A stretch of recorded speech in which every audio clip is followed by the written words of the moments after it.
I'm ostracized and traumatized by everything I'm not alright. I'm lost inside, and anything I say you better listen up closely. Mostly, I'm the one and only. Bring it home slowly. Hand your boy the trophy. Patience is holy moly. I got him hating on me like Michael.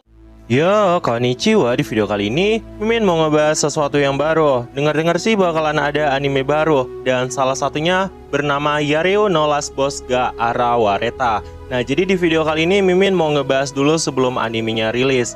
Ya, semoga aja Mimin uploadnya juga sebelum animenya rilis. Tapi sebelum lanjut ke videonya, buat kalian semua yang mau Mimin lebih rajin uploadnya, jangan lupa tinggalin subscribe, like, dan komentar sebagai bentuk apresiasi dari kalian. Karena semakin rame interaksi dalam video ini, udah pasti bakalan bikin Mimin jadi semakin rajin upload juga. Jadi jangan lupa komentar meskipun itu cuma emoticon. Ya udah, nggak usah lama-lama, langsung aja yuk gas videonya. Di awal cerita, kita diperlihatkan pertikaian yang terjadi antara beberapa orang dengan seorang yang saat itu sepertinya mengenakan sayap malaikat. Kita diperlihatkan orang yang mengenakan pedang besar yang saat itu mengatakan kepada wanita itu, "Kau sudah terpojok, Livas." Nama wanita itu adalah Livas. Dia mengatakan kepada Livas bahwa waktu kekuasaannya saat ini telah berakhir. Ucapnya sambil melesat dan melancarkan sebuah serangan ke arah Livas. Livas yang mendengar ucapan seperti itu pun diam di tempatnya sambil mengatakan kepada mereka semua bahwa ini adalah akhir dari mereka. Ucapnya sambil melancarkan serangan yang membuat pria sebelumnya pun saat itu juga gagal mendaratkan sebuah serangan tepat ke tubuh Livas. Tapi di sisi lain, seorang wanita telah menanti timing seperti ini. Dia menarik pedang besarnya sambil mengatakan sesuatu kepada Livas bahwa dia telah menanti situasi seperti ini. Ucapnya sambil melancarkan sebuah serangan pamungkas. Serangan itu pun pada akhirnya berhasil membelah tubuh dari Livas, yang membuat Livas saat itu benar-benar tidak mempercayai bagaimana mungkin para manusia seperti mereka bisa menghancurkannya. Dan Livas kemudian mengatakan sebelum dirinya tertelan oleh kegelapan, "Luar biasa para pahlawan, kalian sudah cukup membuktikan keunggulan kalian daripada diriku. Kalau kalian, mungkin kalian akan sanggup mengalahkan si Ifrit." Ucapnya kepada mereka semua, dan setelah kejadian itu, dirinya pun langsung meninggoy. Ternyata itu adalah sebuah game MMORPG, di mana di balik semua itu ada seseorang yang sedang mengendalikannya. Orang itu pun mengatakan, "Yah, malah mati. Livasku, benar-benar sangat disayangkan kau kalah dengan cara seperti ini. Kemungkinan aku juga harus dapat berkah dong dari kekalahan itu." Ucapnya sambil mengecek komentar-komentar dari orang-orang yang bermain game ini. Game ini bernama World Map, sebuah game online fantasi dunia lain yang disebut Midgard, yang ada di dalamnya berisikan pedang dan sihir. Pedang ataupun sihir, orang-orang akan memiliki kemampuannya masing-masing. Bermula pada tahun 2027, tahun ini akan menjadi perayaan ke-6, dilengkapi dengan berbagai fitur khusus juga. Tapi pesona lain dari game ini adalah banyak opsi yang dibuat dalam karakter. Itulah yang membuat sang player menghabiskan waktu berjam-jam untuk membuat avatar seperti ini. Dan avatar itu tidak lain adalah Livasu Mavalu, yang merupakan ras malaikat yang kita lihat sebelumnya. Nah, flyer sebelumnya tuh sampai royal banget sama karakternya ini. Dia terus menempah banyak hal dan mengorbankan hartanya dalam jumlah yang sangat banyak hanya membuat karakter ini menjadi lebih sempurna lagi. Dia juga berhasil menciptakan sebuah negara yang sangat kuat dan dikuasai, sampai tidak ada orang yang bisa menaklukkan semua ini. Tapi sayangnya saat ini, Livasu sudah menjadi karakter semi-ofisial, dan masalah besar pun terjadi.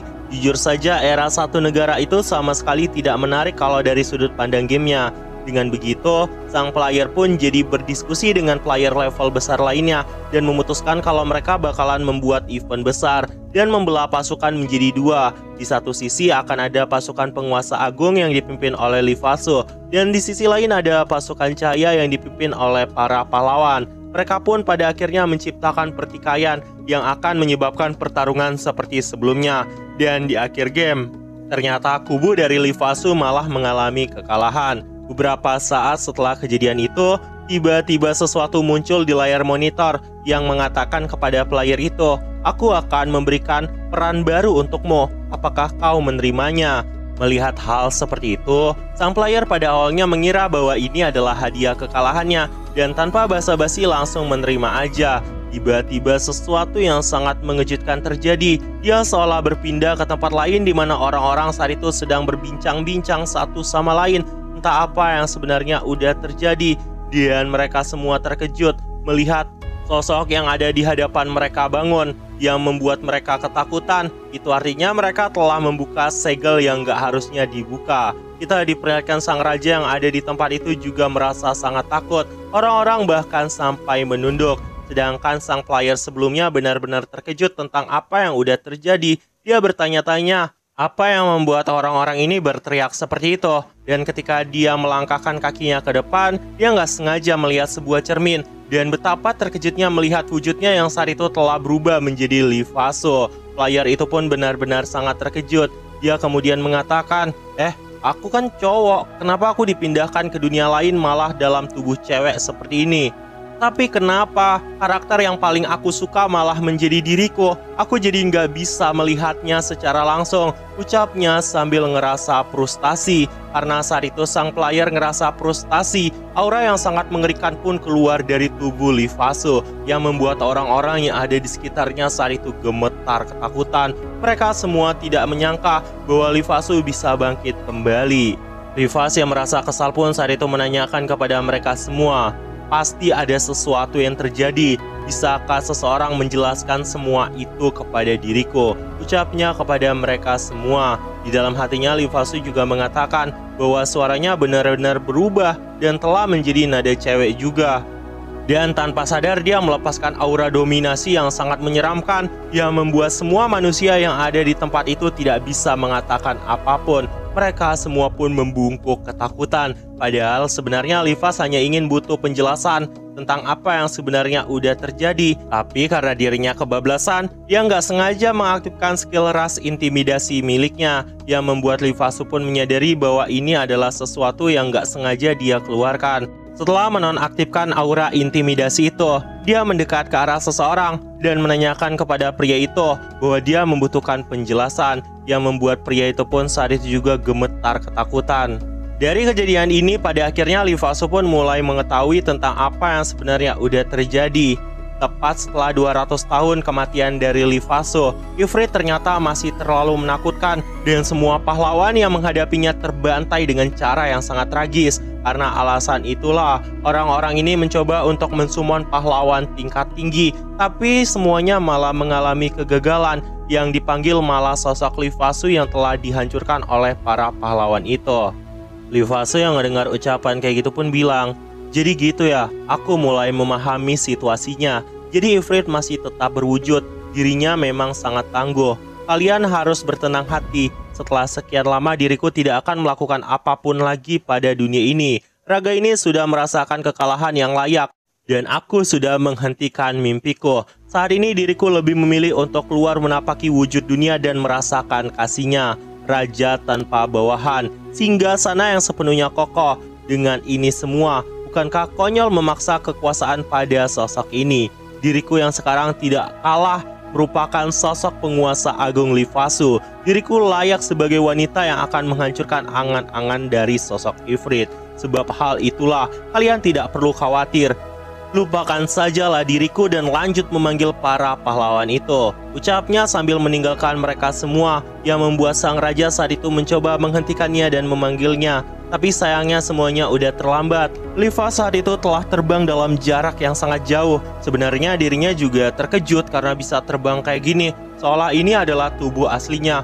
Bahkan dia bisa mengendalikan semuanya dengan sangat mudah. Lifaso saat itu mengatakan di dalam hatinya, sebenarnya ini perasaan apa? Aku merasa bahwa benar-benar bersemangat setelah melihat dunia ini. Pada akhirnya aku bisa mengelilingi dunia yang selama ini aku mainkan. Tapi aku juga harus mencari jalan untuk bisa pulang ke bumi. Shin kemudian berpindah ke sebuah menara langit. Itu adalah markas dari Lifaso. Dia pada akhirnya sampai di markas itu dan memasuki sebuah kastil. Dia juga melihat singgasana miliknya. Tapi ada sebuah keanehan di sini. Entah mengapa dia mengingat semua hal yang sangat aneh, di mana orang-orang saat itu berkumpul satu sama lain bersama dengan Lifaso. Lifaso saat itu tidak mengetahui siapa itu sebenarnya. Dan tiba-tiba masuklah seseorang ke tempat itu yang membuat Lifaso sangat terkejut. dia langsung menanyakan kepada orang itu, "Siapa kau sebenarnya?" Wanita yang mendengar perkataan seperti itu dari Lifasu langsung membungkuk tepat di hadapannya sambil mengatakan, "Nona, apakah kau telah kembali? Kau adalah Lifasu Mafalu bukan?" Ucapnya sambil mendekat ke arah Lifasu. Sedangkan Lifas saat itu bertanya-tanya, sebenarnya cewek ini siapa? Kenapa malah tiba-tiba ada di ruangannya? Wanita itu pun kemudian mengatakan kepada Lifasu, "Kau melupakanku, aku ini adalah penasehatmu. Sudah 200 tahun aku selalu menunggumu kembali." Ucapnya kepada Lifas yang membuat Lifas bertanya-tanya, sejak kapan Lifas ada seorang penasehat? Tapi setelah dipikir-pikir ternyata memang ada. Tapi entah mengapa dia sama sekali nggak ngingat wujud benda humanoidnya itu. Dan pada akhirnya dia menyadari bahwa orang yang ada di hadapannya adalah pelayannya. Karena alasan itu dia berniat untuk mengubah cara berpikirnya dan menjadi lebih tegas dalam karakter Lifas ini. Dia langsung mengatakan kepada wanita itu, "Terima kasih, mungkin memang ada yang salah denganku sampai aku melupakan orang sepertimu. Terima kasih telah menjaga kastil ini. Kau telah menjaga tempat ini dengan baik selama aku pergi." Ucapnya kepada sang bawahan. Bawahannya itu saat itu juga langsung membungkuk di hadapan Lifasu sambil mengatakan, "Aku sungguh tidak layak mendapat pujian darimu tuanku." Ucapnya sambil merasa sangat bahagia. Dan dari kejadian ini Lifas mulai menyadari bahwa ini bukanlah sekedar game. Ini adalah kenyataan yang benar-benar harus dilaluinya. Beberapa saat setelah kejadian itu, Lifas langsung menceritakan semua hal kepada ajudannya, bagaimana dirinya bisa kembali ke dunia ini, di mana ada seorang raja dari barat yang berniat memanggil hero tingkat tinggi, tapi malah memanggil dirinya. Itu adalah sebuah kesalahan yang membuat dirinya jadi terpanggil lagi ke dunia ini. Oh iya, di momen ini Lifaso juga mendapat penjelasan dari ajudannya, di mana ajudannya mengatakan tentang hero-hero yang menyebalkan yang mengalahkanmu di masa lalu. Setelah itu, 7 orang itu mulai membangun negara mereka sendiri. 4 dari mereka saat ini telah meninggal karena usia lanjut, tapi 3 lainnya masih hidup dan berumur sangat panjang. Mendengar ucapan seperti itu, Lifasu pun benar-benar terkejut karena ternyata masih ada sisa-sisa dari hero di masa lalu. Tapi sang ajudan mengatakan, meskipun hero itu sangat hebat, namun Ifrit masih terlalu merajalela. 12 bintang surga masih hidup. Tepat setelah kekalahan tuanku, aku hanya bisa melacak bagian dari mereka. Akhirnya 2 dari mereka bergabung dengan Ifrit demi membalaskan kekalahan. Mendengar ucapan seperti itu, Lifas sangat terkejut.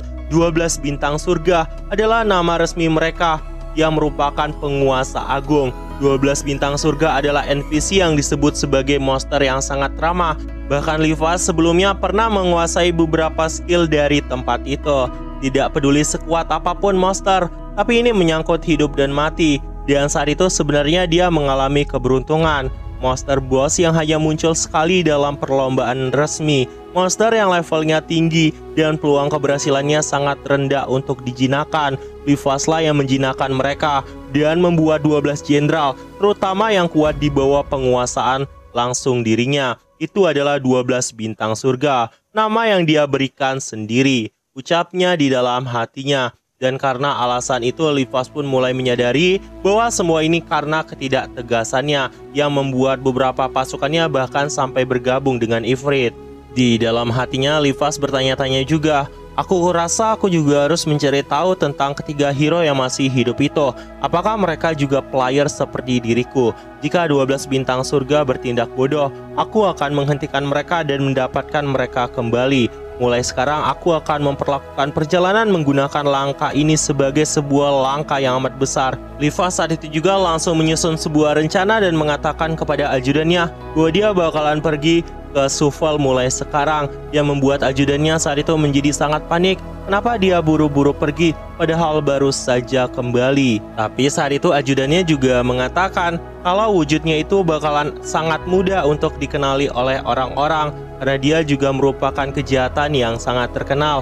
Karena alasan itu, dirinya harus memulai pekerjaan dengan ekspedisi terlebih dahulu untuk menentukan status dan job sosial. Mungkin semuanya bakalan tidak masalah. Dengar ucapan seperti itu, Lifasu pun jadi nggak punya pilihan lain selain mengikuti apa yang disarankan oleh ajudannya itu.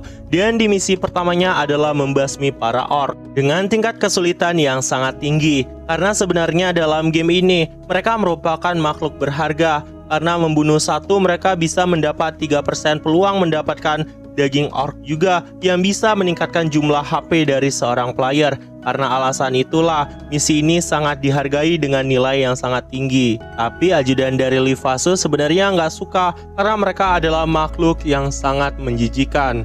Singkat cerita, mereka pun pada akhirnya bertemu dengan pasukan orc. Lifazu saat itu langsung memadatkan kekuatan tepat di hadapan wajahnya yang memunculkan beberapa pedang suci sekaligus. Dia langsung menembakkan pedang-pedang suci itu ke hadapan wajah monster-monster ini yang membuat semua monster pun terbunuh secara instan. Di dalam hatinya Lifazu mengatakan, "Aku sebenarnya hanya mencoba, tapi nggak nyangka bahwa kekuatannya bakalan sebesar ini." Dia saat itu langsung melanjutkan perjalanannya dan melihat sekumpulan orc dalam jumlah yang lebih banyak lagi. Bahkan pergerakan mereka saat itu benar-benar sangat aneh. Tapi saat itu juga Lifazu langsung membantai mereka yang membuat semuanya pun terbantai dengan sangat instan. Harusnya orc merupakan monster yang sangat kuat, tapi bagaimana mungkin mereka bisa dikalahkan semudah ini? Yang membuat Lifazu pun menyadari bukan orc ini yang lemah dan bukan mereka yang lambat, tapi dirinya yang terlalu kuat dan juga cepat. Dia saat itu terus membantai semua yang ada di tempat itu, yang membuat pasukan orc bahkan tidak berkutik sama sekali.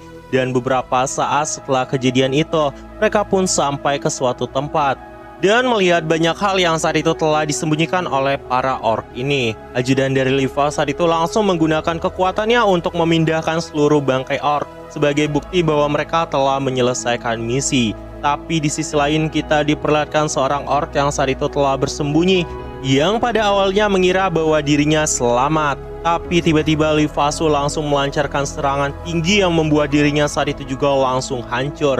Dan beberapa saat setelah kejadian itu, mereka mulai kembali ke guild dan mendapat upah dari hasilnya. Berita tentang kekalahan pasukan orc itu juga mulai tersebar ke seluruh desa, yang membuat orang-orang pun melihat penyelamat desa mereka. Tapi sejujurnya, mereka nggak memiliki dana lebih jika seandainya sesuatu buruk terjadi pada desa ini, karena mereka tidak memiliki dana lagi. Melihat kejadian itu, entah mengapa Lifazu merasa iba. Dia bahkan menciptakan sebuah golem raksasa dan membiarkan golem itu untuk melindungi desa ini. Pak tua yang ada di tempat itu pun mencoba memanggil Lifazu dan menanyakan siapa dia sebenarnya, karena membasmi orc dan menciptakan golem seperti ini bukanlah sesuatu yang mudah untuk ditangani. Tapi sayangnya Lifazu sepertinya nggak menjawab apapun.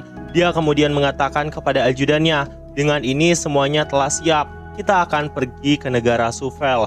Beberapa saat setelah kejadian sebelumnya, kita diperlihatkan perjalanan antara Lifazu bersama dengan Dina, di mana saat itu Lifazu juga sempat menanyakan kepada Dina cahaya apa yang sedang dirinya saksikan itu. Oh iya, Dina adalah pengawal dari Lifazu. Saat itu juga Dina langsung menjelaskan bahwa itu adalah mana, dan taman ini memiliki banyak mana. Mereka udah semakin dekat dengan kota Sufel. Dina juga sempat menanyakan kepada Lifazu apakah dirinya baik-baik saja, karena sejatinya malaikat seperti dirinya nggak suka sama mana. Tapi saat itu Lifazu mengatakan bahwa dia baik-baik saja, bahkan semuanya masih terasa nyaman-nyaman aja. Dan beberapa saat setelah kejadian itu, Dina mengatakan kepada Lifazu bahwa mereka pada akhirnya sudah sampai. Itu adalah negeri Sufel. Melihat kemegahan dari negeri Sufel, Lifazu saat itu mengatakan di dalam hatinya, Sufel adalah negara yang dibuat oleh Maegres, yang merupakan salah satu dari 7 pahlawan. Sufel saat ini sedang di tengah mengalami invasi dari Aries, yang merupakan salah satu dari 12 bintang surga. Aku sepertinya mulai mengerti banyak hal. Aku hanya ingin mengecek apakah Maegres juga merupakan seorang player seperti diriku. Hanya itulah tujuan aku datang ke sini. Beberapa saat setelah mereka tiba di Sufel, sebuah narator pun mulai menyampaikan bahwa Sufel merupakan negara yang berfokus pada bidang sihir dan beasiswa pelajar. Negara ini akan menarik para penyihir dan cendekiawan dari seluruh dunia untuk berkumpul. Dan saat itu juga Lifazu langsung mengatakan kepada sosok Dina bahwa dia datang ke sini untuk menemui Maegres. Itu adalah tujuan yang paling utama.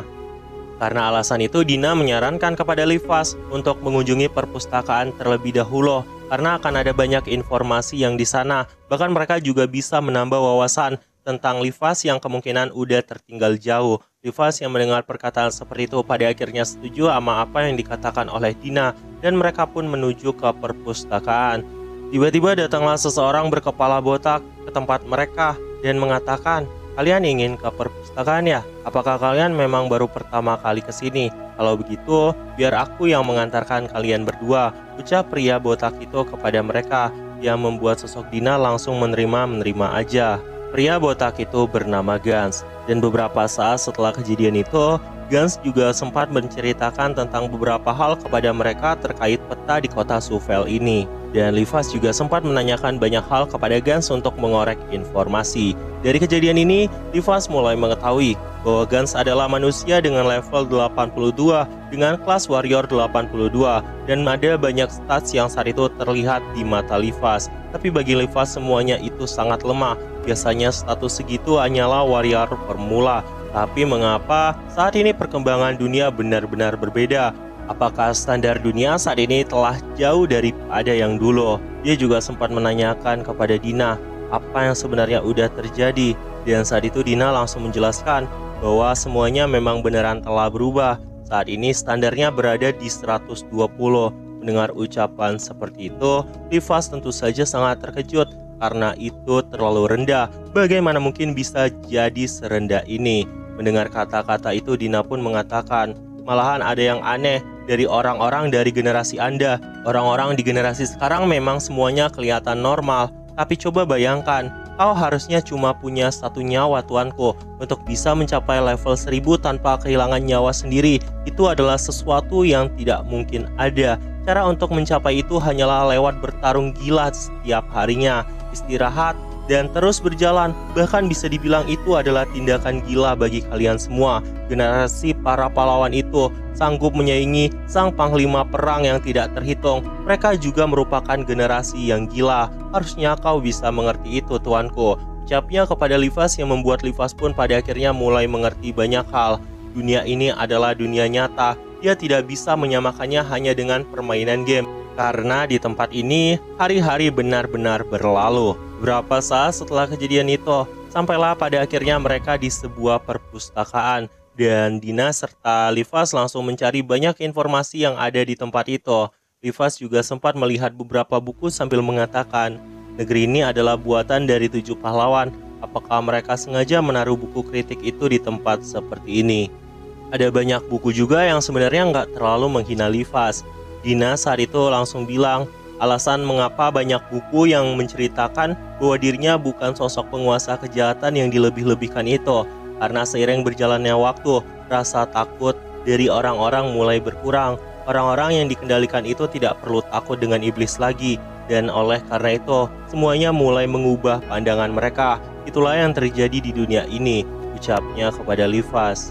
Dan Livas juga sempat melihat beberapa tulisan yang ada di buku itu, di mana buku itu menceritakan tentang dia, Livasu Mavalu, malaikat yang tiba-tiba muncul 200 tahun yang lalu dan menyatukan seluruh dunia dalam kedipan mata. Alasan dia ingin menguasai dunia sebenarnya masih dalam misteri, tapi dalam kenyataannya, kita para manusia menolak dirinya dan melepaskan diri dari belenggu malaikat itu. Ironisnya, kita malah membuat para iblis merasa senang dengan hilangnya ancaman terbesar dari para iblis. Mereka pun tidak melewatkan kesempatan dan pada akhirnya menyerang umat manusia. Untuk menghadapi mereka, para 7 pahlawan mulai membentuk pasukan yang terdiri dari warrior pemula. Namun mereka semua telah kehilangan rasa persatuan setelah melawan Livasu, dan pertempuran berakhir dengan kekalahan telak. 60% wilayah dunia saat ini telah jatuh di tangan iblis. Tempat tinggal untuk manusia telah berkurang secara drastis. Bahkan 30% wilayah dunia mulai terpojokkan lagi. 7 pahlawan jumlahnya telah berkurang menjadi 3 orang. Dan ketiga dari mereka mulai membentuk sebuah keseimbangan. Namun tak mengejutkan kalau keseimbangan itu akan segera rusak. Sebuah keadaan sementara, entah apa yang akan terjadi ke depannya. Kedamaian dunia ini benar-benar telah diambang kehancuran. Livasu yang membaca semua itu juga sangat terkejut karena keseimbangan langsung hancur tepat setelah kematian dirinya. Dan hanya dalam rentan waktu 200 tahun aja, orang-orang saat ini telah dipojokkan sampai sejauh ini. Beberapa saat setelah kejadian itu, sebuah getaran pun terjadi yang membuat mereka bertanya-tanya apa yang sebenarnya udah terjadi. Dan sepertinya ada pertarungan yang terjadi di tempat lain, di tempat Gans berada. Kita diperlihatkan dirinya yang saat itu sedang menghadapi sesuatu. Itu adalah Aries dari 12 bintang. Aries telah muncul di tempat itu dan berniat membantai semuanya. Melihat kejadian itu, Livasu mengatakan di dalam hatinya, level dari para prajurit ini sebenarnya memang berkurang drastis, tapi mereka cukup untuk menahan invasi Aries sampai sekarang. Itu sungguh sangat mengagumkan. Di sisi lain, kita diperlihatkan Aries yang saat itu terus-terusan menggila. Di tempat lain, kita diperlihatkan seseorang yang saat itu melapor kepada Magres. Dia mengatakan, "Tuan, Aries saat ini telah datang secara pribadi untuk melakukan penyerangan dan mendeklarasikan perang. Saya mohon lindungilah kami beserta negeri ini." Mendengar ucapan seperti itu, Magres pun langsung bangkit dan mengatakan, "Akhirnya dia datang. Baiklah, aku akan langsung muncul untuk menyerangnya." Beberapa saat setelah kejadian itu, kita diperlihatkan di tempat Livasu dan Dina. Sepertinya mereka akan segera membantu semua kejadian ini. Dan Livasu berniat untuk menolong mereka semua. Beberapa saat setelah kejadian itu, kita diperlihatkan di tempat pertempuran itu. Livasu mengingat tentang masa kecil dari Aries yang merupakan sebuah domba kecil yang tidak bisa berbuat apa-apa. Dialah yang menarik Aries untuk menjadi bidak pasukannya. Sampai pada akhirnya Aries pun mematuhi kehendak dari Livasu dan hanya patuh kepada Livasu. Tapi entah apa yang terjadi, entah mengapa sekarang dirinya malah berpihak pada Ifrit. Itu adalah sesuatu yang tidak dimengerti oleh Livasu. Dan beberapa saat setelah pertempuran terjadi, kita diperlihatkan Gans yang saat itu sedang menghadapi pertempuran dari kelompok Aries, di mana saat itu tubuhnya juga mulai terluka parah, bahkan beberapa bagian tubuhnya juga sempat tercabik-cabik. Dan beberapa saat setelah kejadian itu, di tengah kematiannya, datanglah seseorang ke tempat itu yang menghancurkan monster ini. Itu adalah Magres. Magres adalah sosok elf dengan rambut panjang. Dan Magres saat itu langsung turun tangan membantai semua pasukan yang ada di tempat itu.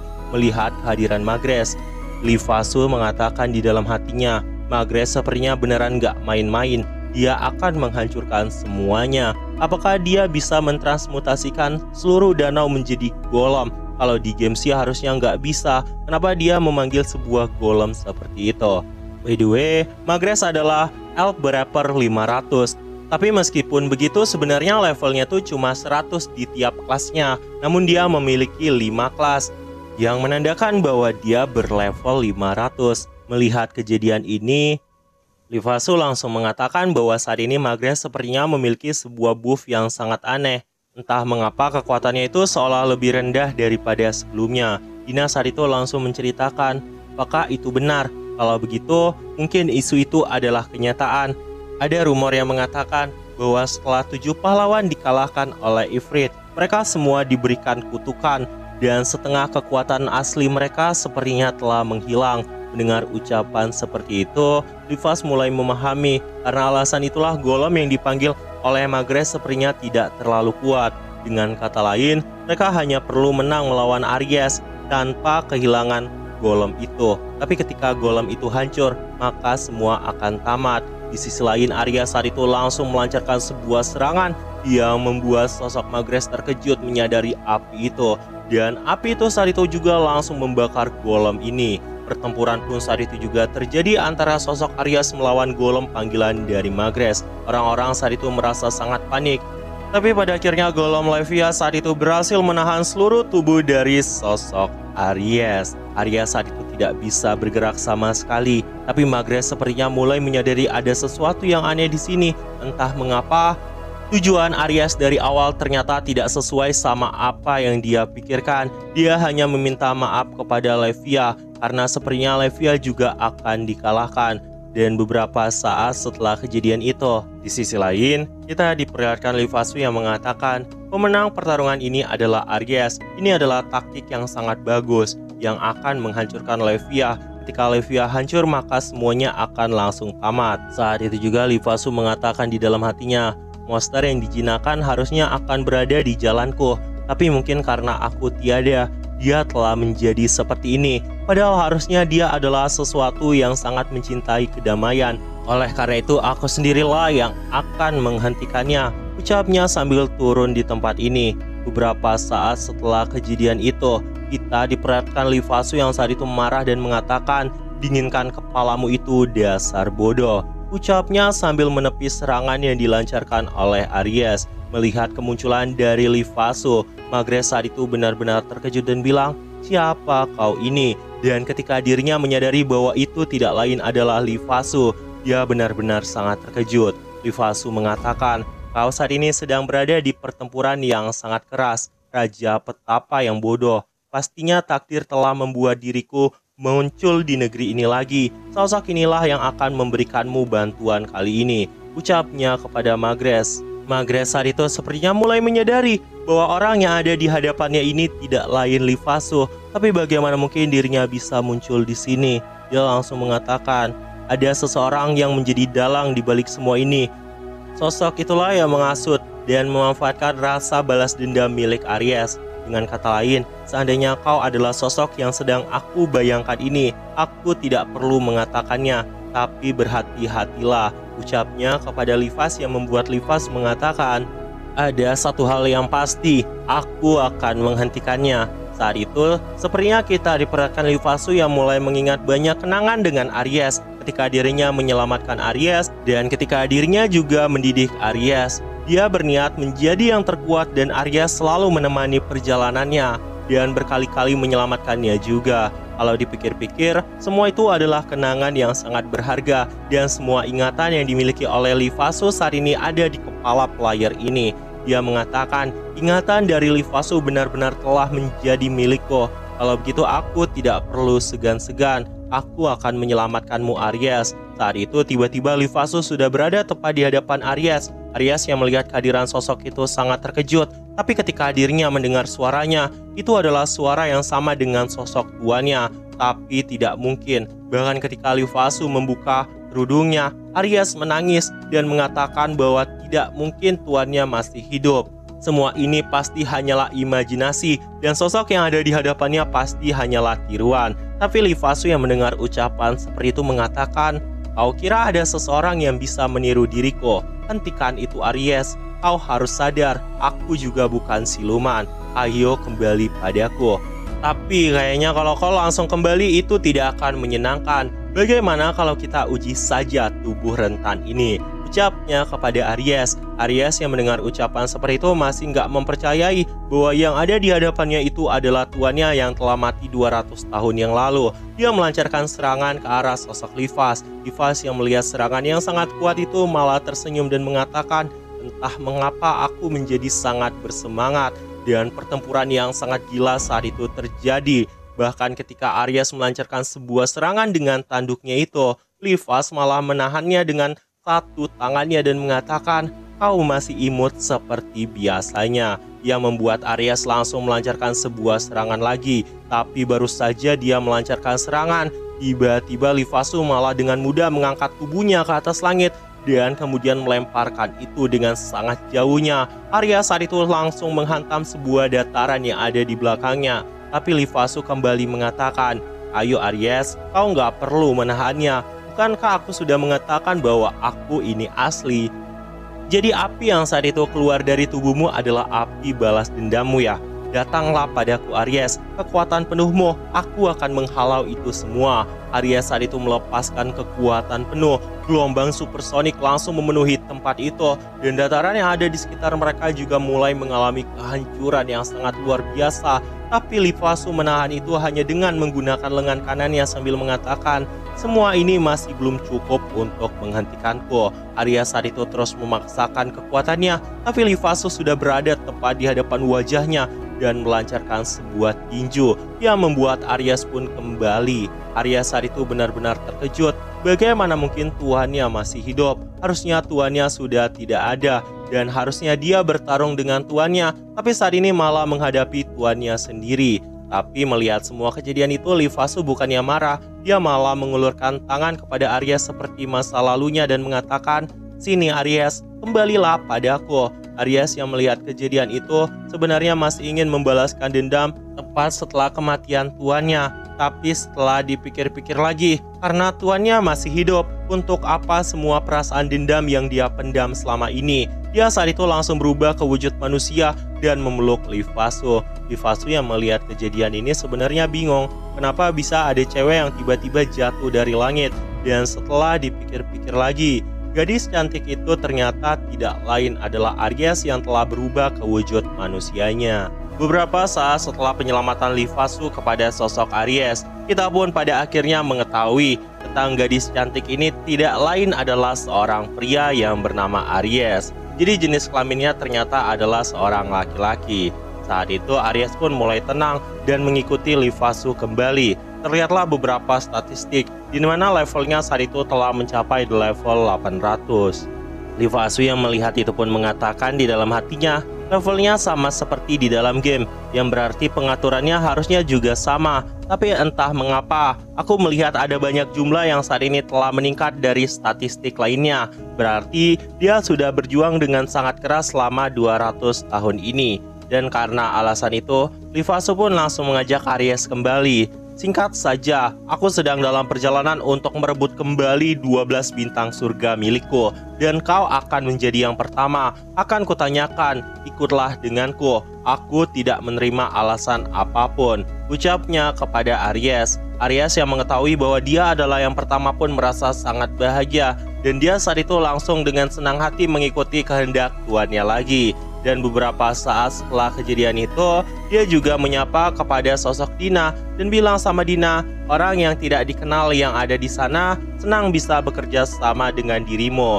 Dina yang saat itu juga ngerasa sedih karena ternyata selain Lifasu, Aries juga nggak mengenalnya sama sekali. Dina pun saat itu langsung mendekat kepada Aries dan bilang, masa sih kau benar-benar nggak mengingat aku juga?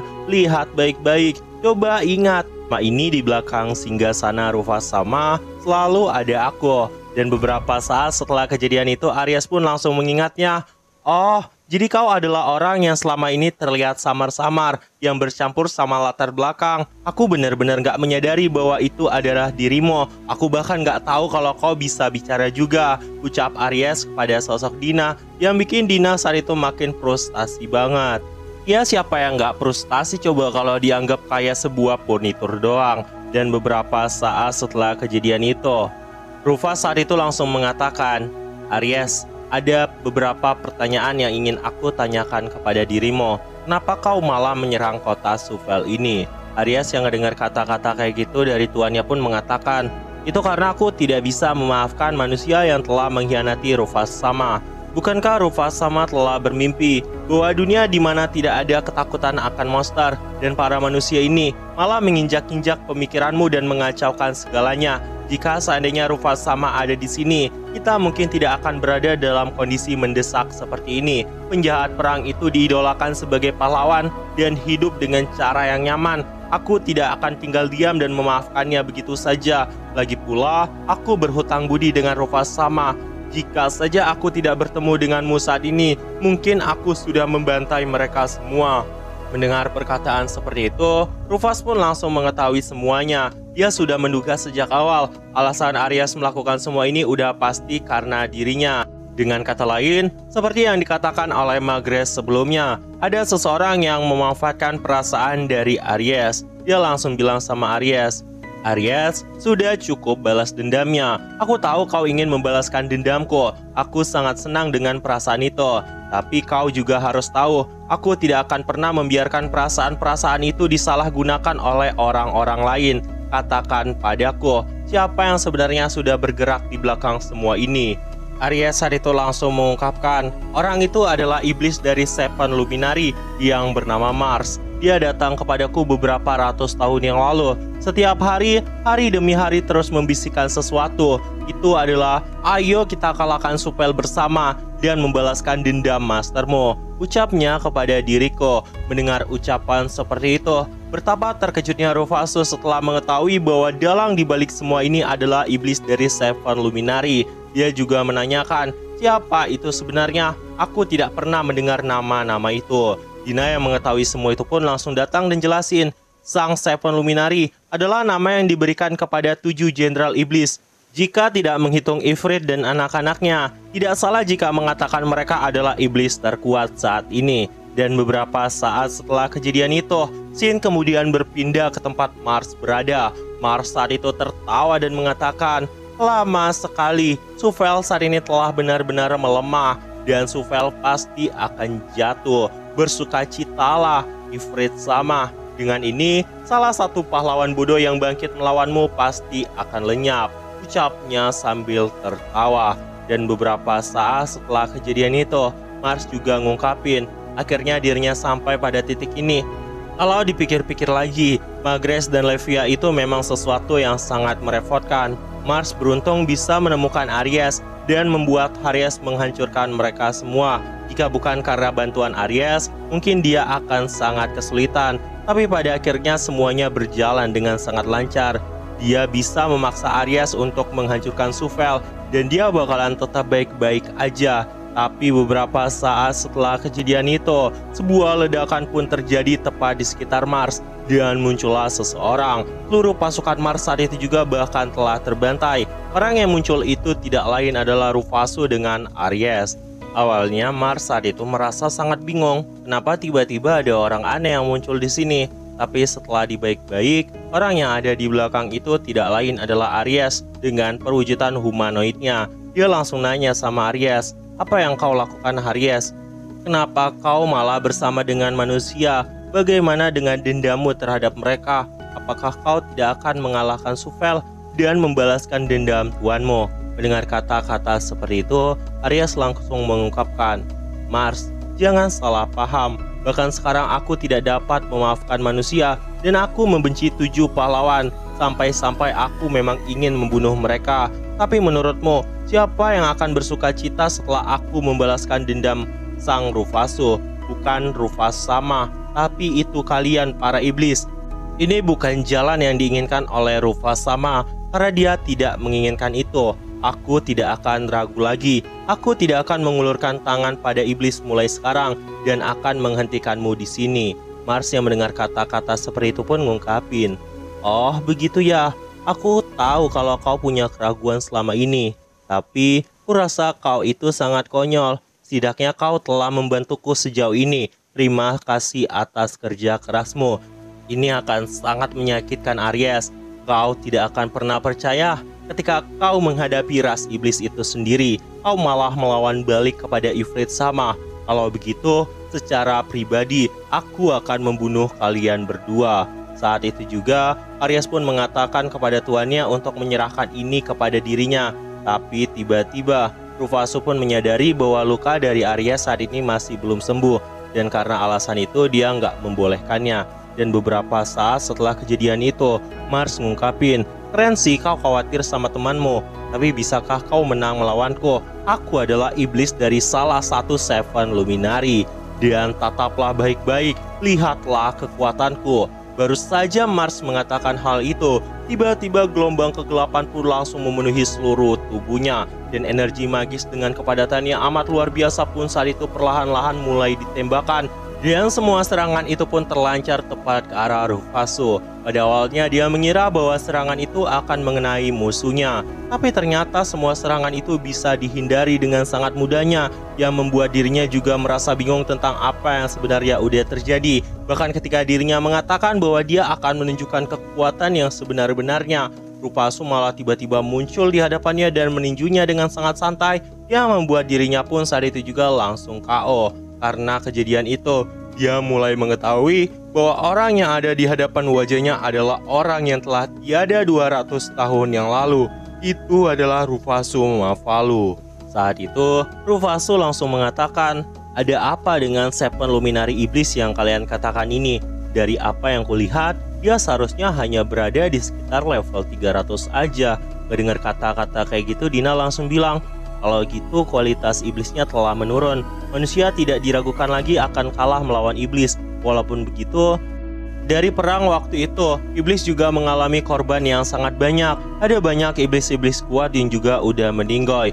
Ini membuat Rufasu mulai menyadari banyak hal. Dari kejadian ini sepertinya hanya ada beberapa orang kuat di tempat ini yang kemungkinan masih mampu menyaingi dirinya. Dengan kata lain, satu-satunya orang yang kemungkinan masih bisa melawannya tidak lain adalah Ifrit.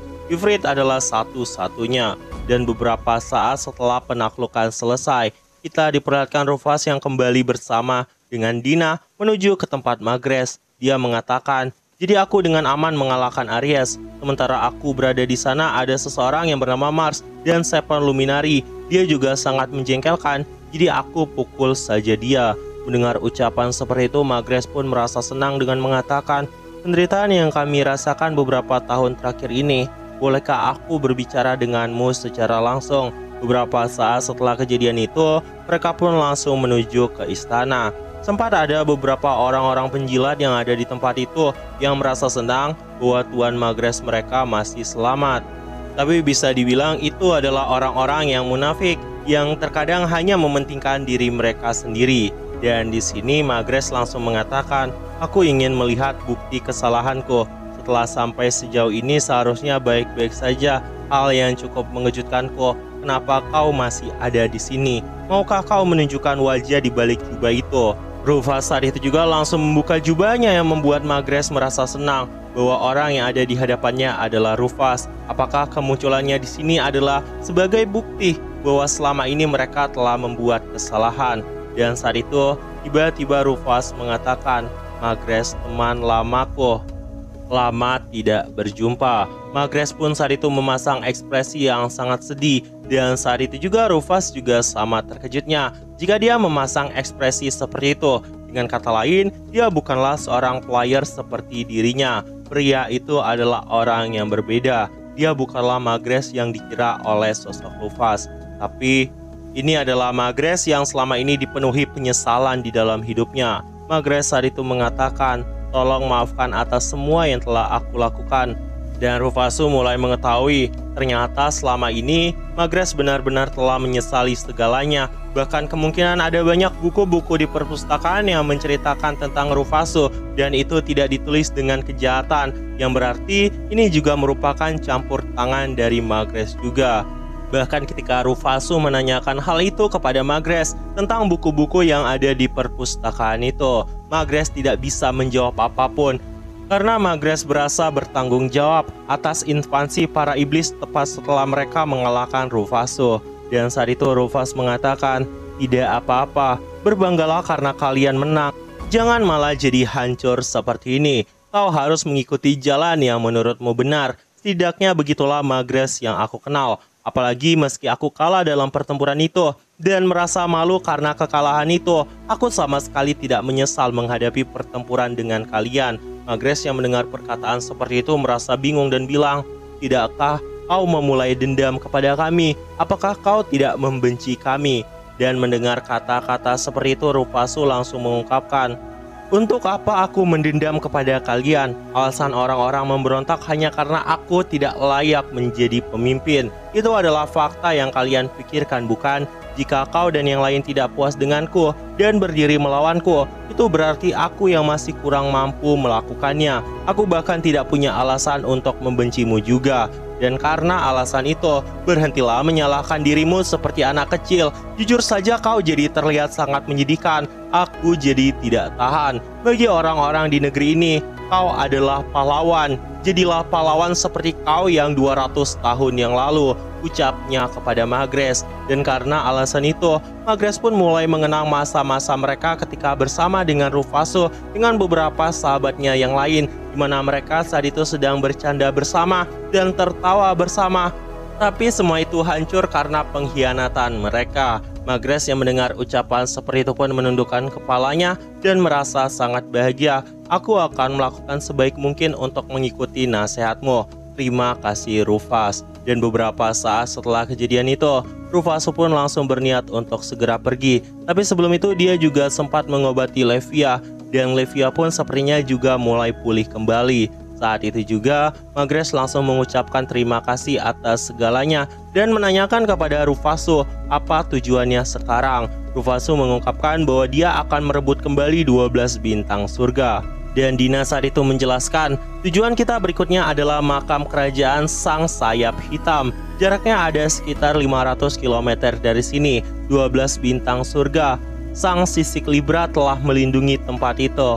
Rufus yang mendengar ucapan seperti itu pun mengatakan, kalau dilihat dari nama seperti itu, kemungkinan itu adalah makamku, bukan? Dan saat itu juga Dina bilang, ya, ini sebenarnya adalah kuburan dari Rufus sama. Dibangun sekitar 190 tahun yang lalu oleh orang-orang yang mengagumi dirimu.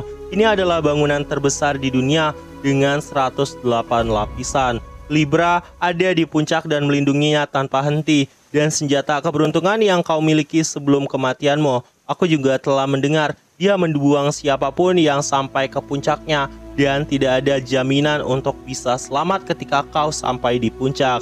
Dan beberapa saat setelah kejadian itu, kita juga diperlihatkan Magres yang mengatakan ada makam seperti itu, dan itu memang sangat merepotkan. Senjata legendaris yang tersimpan di dalam makammu memungkinkan bangkitnya umat manusia, tapi ini adalah permintaan yang tidak tahu malu. Aku ingin kau meninggalkan senjata yang menurutmu tidak akan bisa kau gunakan di makam. Aku ingin memberimu sesuatu sebagai permintaan maaf. Penampilanmu saat ini mungkin akan membuatmu susah untuk bergerak, bukan? Kalau begitu, aku akan membantumu memberikan ini. Yang diberikannya adalah set penyamaran. Setelah kejadian itu, sebelum perginya Rufasu, Magres mengatakan, "Selamat jalan kalian semua. Semoga perjalanan kalian menyenangkan." Dari kejadian ini kita mulai diperlihatkan kejadian yang telah terjadi di tempat lain, di mana saat itu Mars sedang mengunjungi sesuatu dan mengatakan, "Rufasama telah kembali, satu-satunya orang yang sangat ditakuti oleh para iblis. Kami akan hancur jika terus seperti ini." Namun tiba-tiba terdengar dari suara seseorang yang mengatakan, "Oh, ternyata kau masih hidup ya. Semuanya menjadi buruk. Seseorang bisa hidup kembali setelah kekalahan itu adalah sesuatu kekonyolan. NPC adalah NPC. Catur tidak akan pernah kembali ketika kau memakan pionnya. Selamat tinggal Mars," ucapnya sambil membunuh Mars. Dan dari kejadian ini masih belum diketahui siapa sebenarnya sosok itu. Tapi sosok itu kemudian pergi meninggalkan Mars. Beberapa saat setelah kejadian sebelumnya, Shin kemudian berpindah ke tempat di mana Libra menjaga suatu tempat. Libra saat itu sedang menghitung mundur. Mendengar ucapan hitungan mundur itu, para pasukan yang ada ke tempat itu pun mencoba menjelaskan kepada Libra bahwa kedatangan mereka ke tempat ini bukan untuk bertarung dengan dirinya. Namun karena saat ini dunia sedang dilanda kekacauan dan mereka membutuhkan beberapa peninggalan dari sosok Rufasu. Alasan itulah yang membuat mereka semua datang ke tempat ini. Tapi Libra tidak menghentikan hitungan mundur itu. Dan ketika hitungan mundur mencapai angka 0, dia langsung melepaskan kekuatan ultimate yang bernama Brachium. Saat itu juga, seluruh pasukan besar yang memasuki tempat itu pun langsung musnah. Shin kemudian berpindah ke suatu tempat. Kita diperlihatkan Rufasu yang saat ini sedang bersama dengan teman-temannya untuk menuju ke tempat Libra berada. Tepat setelah mereka mendapat informasi yang sangat jelas tentang tempat apa itu sebenarnya. Dan tujuan mereka adalah makam Sang Sayap Hitam. Dengan kata lain itu adalah makam Rufasu sendiri. Disitulah salah satu dari 12 bintang surgawinya, Libra, sang penimbang akan ada di sana. Dan karena alasan itu, Rufasu berniat untuk mengambil Libra kembali. Berdasarkan penjelasan dari Dina, akan ada banyak petualang yang ada di tempat itu karena mereka semua berniat untuk memasuki makam dan mencari beberapa artefak peninggalan dari Rufasu. Rufasu yang mendengar ucapan seperti itu pun merasa sangat bingung. Memangnya ada sesuatu yang hebat ya di dalam tempat itu. Tetapi Aries merasa sangat marah dengan semua penghinaan ini.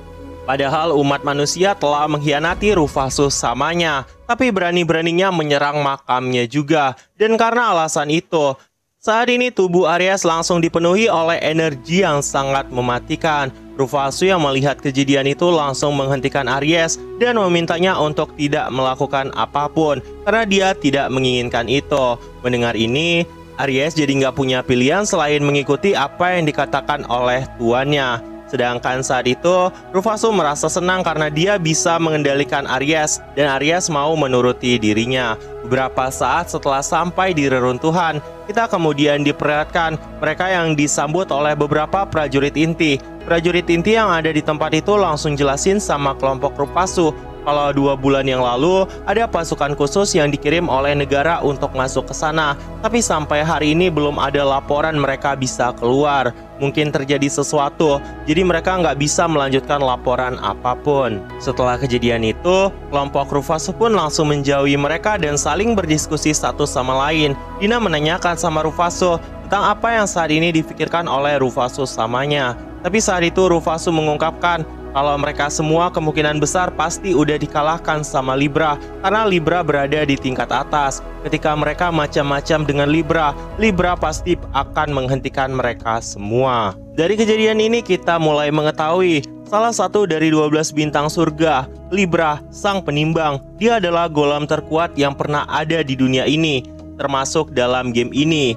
Dan diketahui, Rufasu juga sempat memasukkan beberapa item dalam batasan tertentu untuk sosok Libra. Dengan kata lain, Libra adalah golem super level 910 yang dibuat dari kolaborasi antara dirinya dan juga temannya. Dan karena alasan itu, kekuatannya itu sangat mengerikan. Apalagi skill dari Libra yang bernama Brachium. Itu adalah kekuatan penghancur pertahanan yang bahkan mencapai generate 100%. Seseorang yang memasuki jangkauannya kemungkinan besar tidak bisa mempertahankan kesadarannya. Rufasu yang mengingat semua kejadian itu pun mengungkapkan di dalam hatinya, "Kurasa dia lebih kuat daripada Aries, tapi dia tidak menyerang negara lain. Itu adalah sisi baiknya. Namun meskipun dia bukan ancaman apapun, aku tetap akan menghentikan Libra." Saat itu juga, Rufasu langsung memerintahkan antek-anteknya untuk segera memasuki tempat itu. Orang-orang yang melihat kejadian ini mencoba untuk menghentikan Rufasu karena itu adalah sesuatu yang sangat berbahaya. Apalagi party yang berisikan 50 orang yang memiliki kekuatan tempur yang diakui oleh negara bahkan sampai sekarang tidak memiliki kesempatan. Bagaimana mungkin nona-nona kecil ini mau memasuki tempat itu? Tapi Rufasu mengungkapkan kepada mereka semua untuk tidak mengkhawatirkan apapun, karena dirinya pasti akan bisa menyelesaikan semuanya. Baru sampai di dalam tempat itu, kita diperlihatkan ada sebuah golem yang saat itu sedang berdiri. Orang-orang yang melihat kejadian itu biasa-biasa aja, kecuali sosok Dina. Entah mengapa golem itu malah menyerang Dina. Dina yang melihat kejadian itu pun merasa bingung banget dan bilang sama Rufasu, "Tuan Rufasu, kenapa hanya aku yang diserang oleh golem ini? Tolong selamatkan aku," ucapnya sambil berlari ke sana kemari. Rufasu yang melihat semua kejadian itu pun mengungkapkan, "Mungkin karena kehadiranmu begitu lemah, jadi golem pun bahkan melupakanmu dari dunia ini." Baru saja Rufasu ingin menyelamatkan Dina, tiba-tiba datanglah orang-orang yang sangat berisik yang saat itu berdiri di depan Dina dan mengatakan bahwa mereka akan melindunginya. Para prajurit pun saat itu langsung bertarung dengan golem-golem ini. Jujur saja, para prajurit ini adalah prajurit-prajurit dengan level rendah. Level mereka bahkan hanya sekitar 30-an aja. Sedangkan golem itu berlevel 150 yang membuat Rufasu saat itu merasa muak dengan kepercayaan diri mereka semua. Karena alasan itu dia langsung memerintahkan Aries untuk bergerak. Aries yang mendengar perintah seperti itu dari Rufasu langsung mematuhinya, dan dengan satu pukulan aja golem itu pun langsung menghilang dari dunia ini. Melihat semua kejadian itu dan kekuatan Aries yang benar-benar sangat kuat, orang-orang dari regu party pun sangat mengaguminya dan menanyakan bagaimana dia bisa melakukan itu. Nona kecil ini memiliki kekuatan yang sangat luar biasa. Tapi Rufasu yang mendengar ucapan itu langsung menjelaskan bahwa dia bukanlah seorang wanita, melainkan seorang pria yang bernama Aries. Mereka pun sempat saling berkenalan satu sama lain dengan kelompok party itu. Tapi karena Mimin rasa nggak terlalu penting juga sama NPC-NPC ini, jadi kita rasa nggak perlu tahu namanya. Saat itu mereka memaksa untuk terus menemani kelompok Rufasu karena akan sangat berbahaya jika mereka memasuki tempat itu sendirian. Tapi Rufasu tetap menolak semuanya. Untungnya Dina saat itu membantu Rufasu dan mengatakan kepada Rufasu bahwa tidak apa-apa, Rufasu sama bekerja saja sendiri, aku bisa mengatasi mereka. Mari kita gunakan kesempatan ini dan nanti kita akan bertemu lagi. Ucapnya kepada Rufasu yang membuat Rufasu menyadari kecerdasan dari Dina. Kadang-kadang dia memiliki strategi yang sangat hebat juga. Tapi pada akhirnya, berdasarkan pertimbangan yang matang, mereka pun menyatukan kelompok party itu untuk sementara waktu dan mencari informasi lebih banyak lagi tentang keadaan yang ada di tempat ini. Satu persatu rintangan pun berhasil dilewati oleh mereka semua. Sampai pada akhirnya Rufasu mulai menyadari ada sesuatu yang aneh karena dirinya sepertinya mulai sampai di puncaknya. Dia mengatakan kepada semua orang bahwa dirinya ingin mereka semua tetap di sini. Awalnya semua orang saat itu juga masih protes tentang semuanya. Tapi Rufasu mengatakan bahwa dia tidak ingin ada yang protes dan dia harus bertanggung jawab atas semuanya. Karena alasan itu, serahkan saja hal ini kepada dirinya. Orang-orang yang mendengar ucapan seperti itu pun jadi nggak punya pilihan sama sekali selain mengikuti apa yang dikatakan oleh Rufasu. Dan setelah kejadian itu, Rufasu langsung menaiki tangga dan mencapai singgasana tertinggi. Saat itu kita mendengar suara dari Libra yang mengatakan, "Aku sarankan untuk pergi dari tempat ini dalam jangka waktu 10 detik. Jika kau menolak patuh, aku akan menghancurkanmu." Orang yang mengatakan itu tidak lain adalah Libra, salah satu dari 12 bintang surgawinya Rufasu. Tapi Rufasu yang mendengar ucapan seperti itu pun tetap di tempatnya, yang membuat Libra berniat untuk memusnahkan penyusup ini. Beberapa saat setelah kejadian itu, Rufasu langsung membuka kacamatanya dan memperlihatkan wujudnya yang asli di hadapan Libra, yang membuat Libra saat itu terkejut karena rupanya beneran sama seperti rupa tuannya. Bagaimana mungkin ada sesuatu yang benar-benar mirip sama sosok tuannya? Tapi hal itu tidak mungkin karena tuannya telah tiada. Dan karena alasan itu, sebagai sosok Libra yang dijuluki sebagai penimbang, dia tidak menyadari bahwa itu memang tuannya yang asli. Bagi dirinya, sesuatu yang telah mati nggak mungkin bisa balik ke dunia ini. Karena alasan itulah, tidak mungkin Tuan Rifasunya ada di sini. Dia pun saat itu merasa bimbang harus melakukan apa. Namun pada akhirnya, dia memutuskan untuk tetap menjaga tempat ini dan mengatakan kepada Rufasu, "Jika kau berpindah lebih jauh lagi dari tempat itu, kau akan dianggap sebagai musuh." Tapi Rufasu yang mendengar perkataan seperti itu dari Libra mengatakan, "Tidak masalah kalau begitu, aku akan terus maju. Sekarang, apa yang akan kau lakukan untuk menghentikanku?" Ucap Rufasu sambil terus melangkah maju. Mendengar ucapan seperti itu, Libra pun jadi nggak punya pilihan lain. Dia langsung melepaskan kekuatan Brakilum miliknya. Dan saat itu juga, ruangan itu langsung dipenuhi oleh energi kepadatan maksimal. Listrik terus menyambar-nyambar ke tempat Rufasu berada. Seluruh tubuh Rufasu pun terkena tekanan yang amat luar biasa. Tapi Rufasu yang melihat kejadian itu tetap nggak berhenti sama sekali. Dia masih terus melangkah maju, bahkan tanpa menoleh sedikit pun. Namun kita juga diperlihatkan HP-nya yang saat itu terus berkurang secara drastis. Namun dengan tingkatan Rufasu yang sebenar-benarnya saat ini, itu bukanlah sebuah masalah. Bahkan dia tetap bisa melangkah dan sampai di hadapan Libra. Libra yang melihat kejadian ini sangat terkejut, karena itu bukanlah sesuatu yang bisa dilakukan dengan mudah.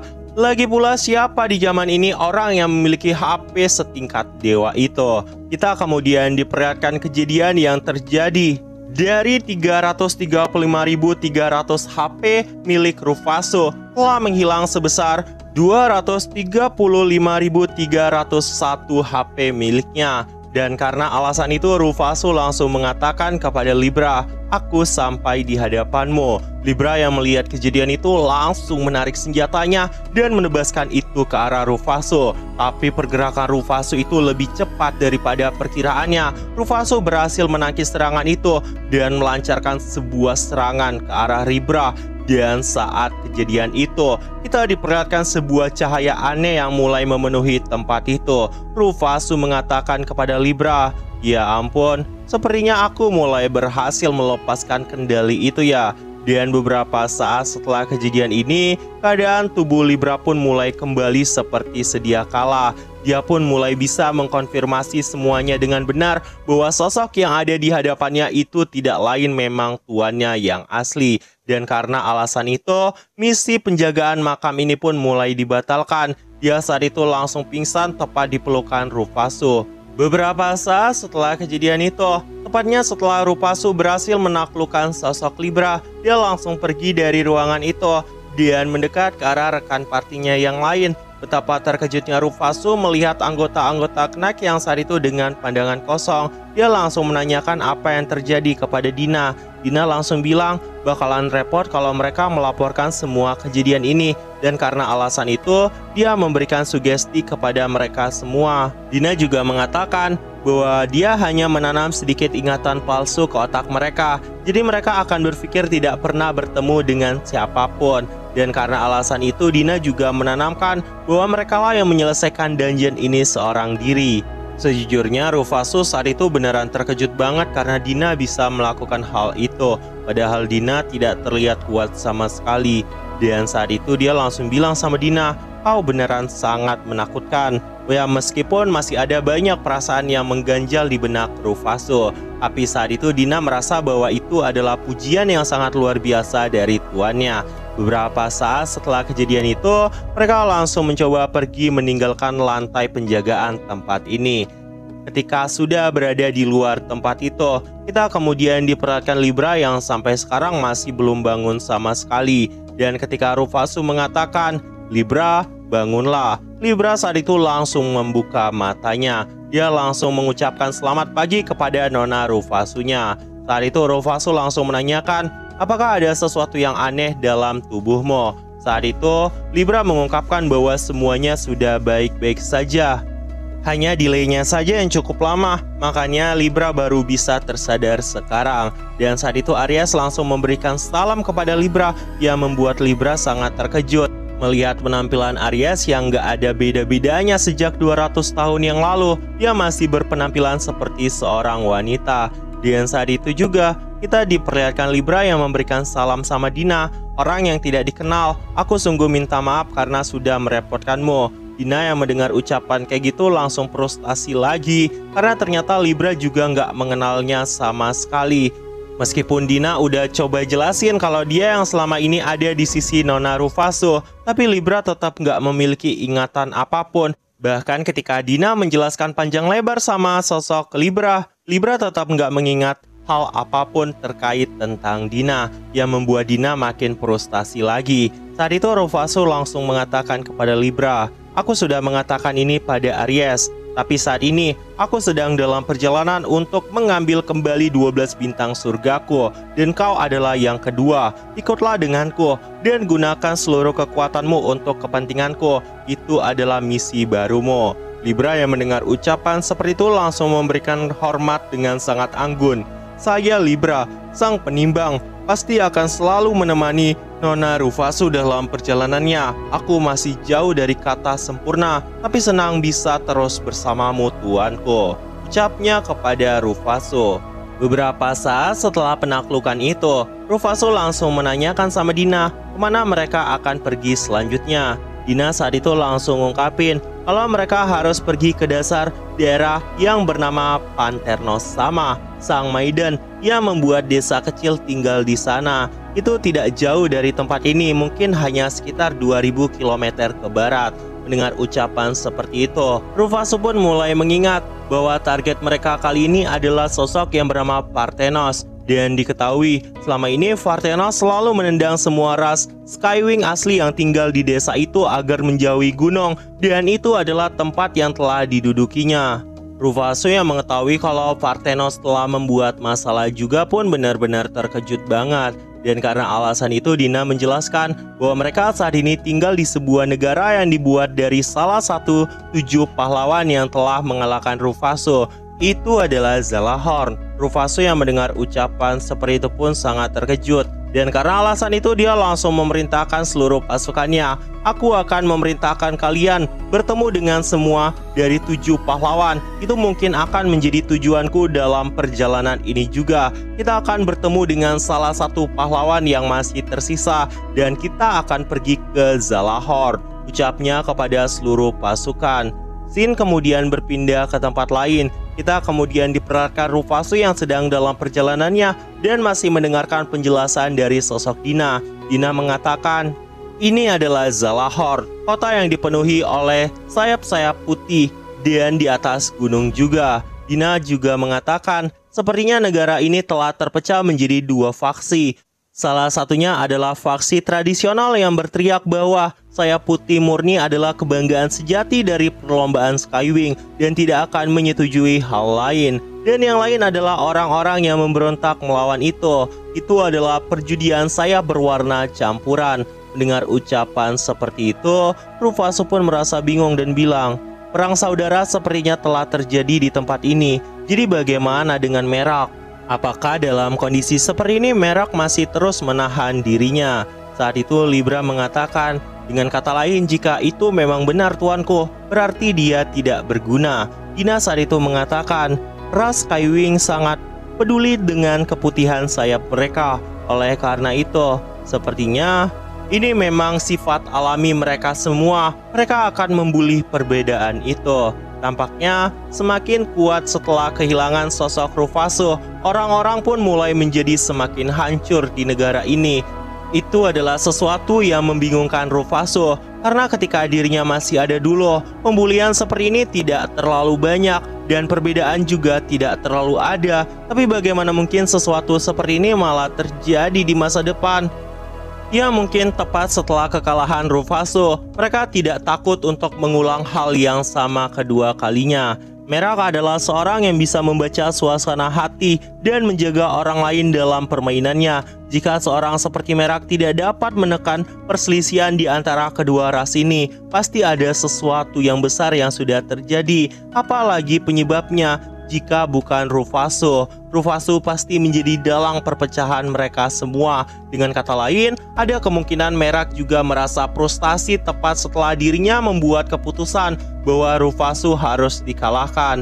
Dan beberapa saat setelah kejadian itu, Rufasu terus mendengarkan semua penjelasan yang saat itu dijelaskan oleh Dina. Sampai pada akhirnya mereka memutuskan untuk memasuki tempat itu dengan persenjataan dari Libra. Libra saat itu menggunakan jetnya dan menggendong semua orang secara bersamaan untuk memasuki kota. Ketika berada di dalam kediaman kota, orang-orang yang melihat kejadian itu pun merasa sangat bingung. Tapi setelah usaha yang sangat panjang, mereka pun pada akhirnya mendapat sebuah penginapan dan beristirahat di penginapan itu. Kita kemudian diperlihatkan di sebuah mimpi, di mana saat itu Rufasu bermimpi tentang sesuatu. Sepertinya ini adalah mimpi Rufasu ketika dirinya masih kecil. Saat itu ayahnya memarahinya dan mengatakan sama Rufasu, kenapa kau malah menyakiti anak-anak tetangga lagi? Sudah kubilang bukan, jangan pernah menyakiti anak-anak lain. Tapi saat itu Rufasu mengungkapkan bahwa merekalah yang memulainya. Rufasu tidak melakukan apapun selain melindungi dirinya. Tapi saat itu ayahnya mengatakan, memangnya kenapa kalau mereka melemparimu dengan batu? Aku tidak ingat pernah membesarkanmu menjadi anak. Apakah kau tahu? Sepertinya membesarkanmu adalah sebuah kesalahan terbesar di dalam hidupku, ucapnya kepada sosok Rufasu. Rufasu saat itu mengatakan, tentu saja kau mengatakan itu, karena sejatinya kau tidak pernah membesarkanku sejak awal. Yang kau berikan kepadaku hanyalah kata-kata kasar dan kekerasan. Begitu banyak sampai aku tidak ingin hidup di tempat ini. Aku bahkan mengutuk dewa sekalipun. Tempat ini adalah neraka yang sangat luar biasa bagi orang-orang seperti diriku. Itulah sebabnya aku ingin menjadi lebih kuat. Itu adalah alasan awal kenapa Rufasu pengen menjadi sosok yang kuat. Dia tidak ingin lemah dan dijadikan seperti ini. Semua ketidakadilan yang tidak masuk akal di dunia ini, Rufasu ingin menghancurkan semuanya tanpa menyisakan apapun. Itulah tekad yang dimilikinya sejak dirinya masih kecil, yang pada akhirnya sampai membuat perselisihan itu berakhir. Tapi entah mengapa perselisihan malah kembali lagi ke dunia ini. Berapa saat setelah mengingat semua itu, tiba-tiba kita diperlihatkan Rufasu yang saat itu mulai tersadar. Dan ketika dirinya tersadar, terlihatlah sosok Libra yang saat itu telah menunggunya. Rufasu saat itu menanyakan kenapa Libra ada di sini. Tapi Libra menjawab, sudah sewajarnya dia selalu berada di sisi tuannya. Karena alasan itu Libra tidak pernah kemana-mana. Dia menanyakan kepada Rufasu apa yang sebenarnya udah terjadi. Rufasu yang mendengar ucapan seperti itu dari Libra pun mengatakan bahwa tidak apa-apa. Dia hanya mengingat sepotong ingatan. Dan setelah mengingat semua kejadian itu, anehnya ada satu hal yang mengganjal di benak layar. tentang di manakah jiwa Rufasu yang sebenarnya di dunia ini. Apakah itu memang benar-benar menghilang? Dan bagaimana mungkin kenapa dirinya malah terpanggil dalam wujud Rufasu. Shin kemudian berpindah ke sebuah kastil Raja Iblis. Tepatnya kita diperlihatkan ada iblis dari Seven Luminaries yang saat itu sedang berdiskusi satu sama lain dengan satu kursi yang telah kosong. Itu tidak lain adalah Mars. Karena Mars sejatinya telah dikalahkan oleh Rufasu. Tapi nggak ada satupun yang mengetahui hal ini.